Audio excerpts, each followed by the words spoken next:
Hi everyone. Today we're going to teach you how to make a waterfall plot in R using ggplot2. So we realized that there's a waterfall library in R, but our approach it allows more customization and manipulation of the data and the graph. So waterfall plots are very useful in visualizing the cumulative changes of a value. For example, time series data, if we have a company, we have the revenue data about this company, and we want to see the change over time to evaluate whether this company is doing great or doing bad. Another example is visualizing the components contributing to a health identity. For example, we have a company revenue, then we need to subtract different types of costs of this company to get the final profit. Then waterfall plots can be very useful in visualizing this type of cumulative changes. So in today's tutorial, we'll use company's annual profit as an example. So here, our raw data is a time series that contains only the cumulative profit change at the end of each quarter, which is disclosed by the company in its quarterly and annual reports. Here, we will use Apple's profit report as an example. Here is the raw data, as you can see, that has been imported. And here we will import the relevant libraries. And next, we will pre-process the data.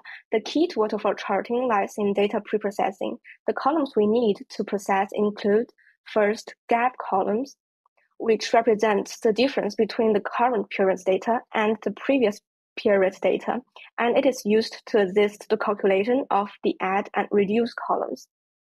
And secondly, the add and reduce columns, which is to split the gap column based on whether the value is positive or negative. And third, the dummy column, which is used to store the data before the current period and will be set to white and hide it in the future plotting. And in this example of a company's annual report visualization, we have additionally added a yearly sum column to show the total profit each year. And next, we will discard the unused columns, keeping only the add, reduce, dummy, and sum columns, and merge their categories into the table Profit A. Here you can see the profit for each quarter and the class it belongs to, and also the values. And finally, we use ggplot2 to draw a stacked bar chart and adjust the fill color to get the result. We can notice that in our example with Apple, profits are positive in every quarter, which makes the waterfall chart indistinguishable from a regular stacked bar chart.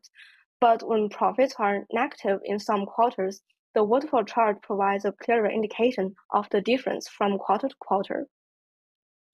So here we used another example of Airbnb. As you can see, the waterfall chart does a good job for depicting the accumulation or decrease of profits. So as you can see, the red charts represent a decrease of the profits in each quarter, and the green one shows an increase of the profit. Okay, so that's our two examples of making waterfall plots based on companies' annual reports.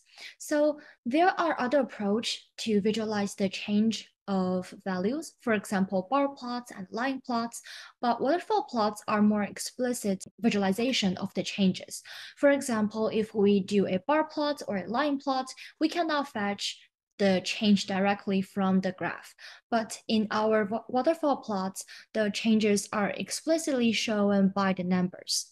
And also for a bar plot or line plot, we can see the up and downs, but the magnitude of changes are not very obvious. In our waterfall plots, the magnitude of changes are very explicit in terms of the length of the bars. So this is a more efficient visualization of cumulative changes. Thank you for watching.